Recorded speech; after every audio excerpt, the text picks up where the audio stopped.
Kira-kira apa sih hal-hal yang bisa mempengaruhi harga kemasan itu bisa menjadi lebih mahal atau lebih murah? Kira-kira apa? Jangan lupa tonton terus video ini sampai selesai.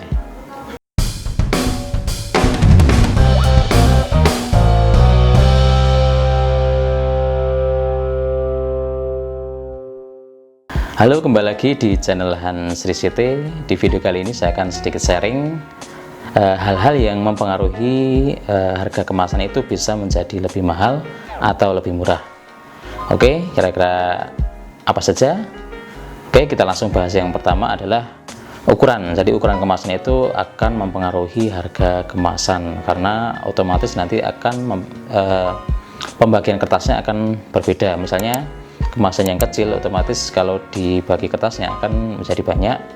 Tapi kalau ukuran kemasannya itu besar, otomatis di pembagian dalam kertasnya itu akan lebih sedikit. Jadi otomatis kemasan yang lebih besar itu akan menjadikan kemasan itu lebih mahal daripada yang ukuran kecil. Kira-kira seperti itu. Terus yang selanjutnya, hal-hal yang mempengaruhi harga kemasan itu bisa menjadi lebih murah atau lebih mahal adalah model kemasan. Jadi model kemasannya itu misalnya seperti ini, atau seperti ini, atau yang seperti ini. Jadi model kemasan itu kan banyak macamnya ya. Jadi ada yang proses pengerjaannya itu rumit banget, ada yang mudah. Jadi otomatis yang model kemasan itu yang rumit itu otomatis akan mempengaruhi harga kemasan itu akan lebih mahal dibanding yang tidak terlalu rumit. Kira-kira seperti itu ya. Jadi mungkin ada modelnya yang potong-potongannya yang rumit, itu kan harus pesen namanya pesen pesopon. Kalau yang standar kan mungkin pesoponnya nggak terlalu rumit, jadi biayanya nggak semahal yang membuat pesopon yang kemasannya rumit. Jadi mengapa itu bisa menjadikan kemasan bisa lebih mahal ya, itu karena ada tambahan biaya untuk misalnya membuat peso, atau ada jasa untuk ngelimnya atau finishingnya dan lain sebagainya. Terus yang selanjutnya yang mempengaruhi harga kemasan itu bisa menjadi lebih murah atau lebih mahal adalah jumlah kemasan. Jadi kalian membuat kemasan yang sedikit atau banyak, itu otomatis akan lebih mahal yang jumlahnya sedikit dan akan lebih murah yang jumlahnya banyak. Kenapa bisa begitu? Karena setiap pembelian bahan atau ada hal-hal lain itu kan kena minimal. Jadi misalnya minimalnya misalnya ya, anggap saja misalnya 1 juta, itu dibagi 500 sama dibagi 1 juta, otomatis kan harga perkemasannya akan lebih mahal yang dibagi 500 dibanding yang dibagi 1000. Nah, jadinya kira-kira seperti itu ya. Itulah yang kenapa jumlah itu mempengaruhi harga kemasan. Terus yang selanjutnya adalah bahan. Jadi bahan kemasan itu kan macam-macam ya. Ada kertas food grade, ada ivory, ada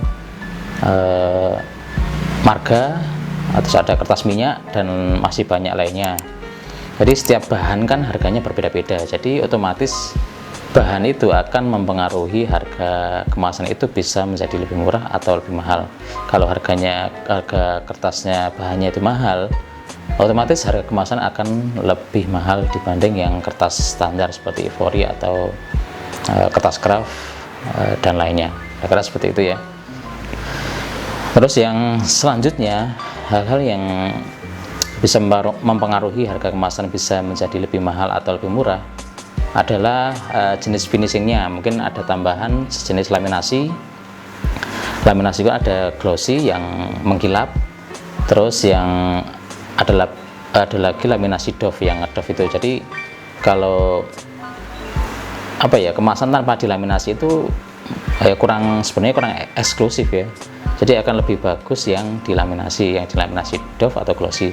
Tapi kalau anak muda, misalnya kalian buat desain kemasan untuk kaos atau t-shirt, itu kebanyakan kalau anak muda itu sukanya yang ngedoff ya daripada yang glossy. Kalau glossy itu kayaknya anak-anak orang tua lah, kayaknya seperti itu ya.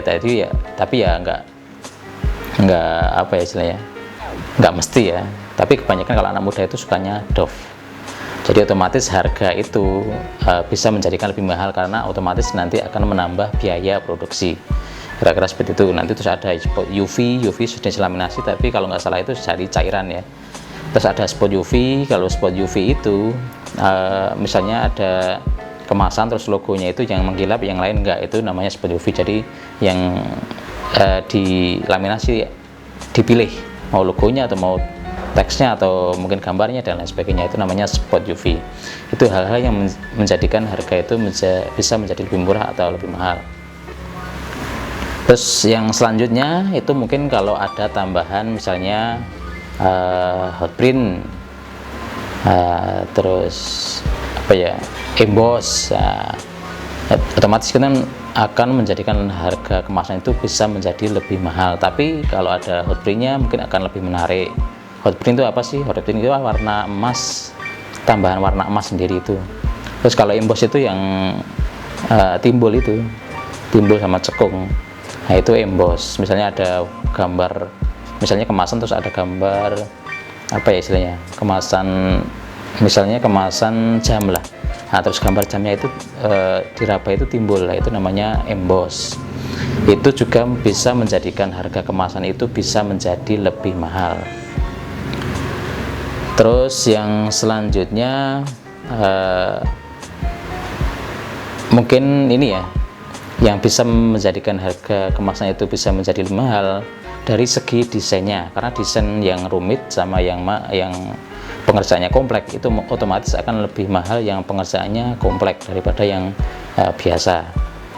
Jadi harga desain itu juga mempengaruhi harga kemasan. Tapi kan paling enggak kalau harga desain itu kan paling sekali, misalnya mau dipakai 5 tahun, itu kan sekali, misalnya sampai 1 juta, itu kan sebenarnya nggak mahal-mahal juga ya, karena dipakainya mungkin sampai 5 tahun baru ganti desain, kira-kira seperti itu. Jadi mahalnya ya awal ada tambahan itulah. Kalau udah punya filenya kan selanjutnya tinggal nyetak saja, tidak perlu buat desain lagi kecuali mau ganti desain, kira-kira seperti itu.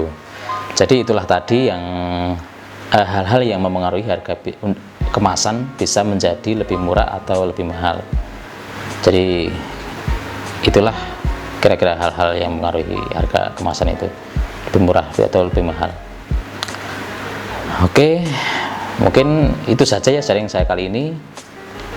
Nanti kalau teman-teman ada pertanyaan atau mungkin ada yang kurang yang saya sampaikan atau mau menambahkan, nanti bisa komen di kolom komentar. Oke, semoga video ini bermanfaat dan sampai ketemu lagi di video-video selanjutnya. Bye bye.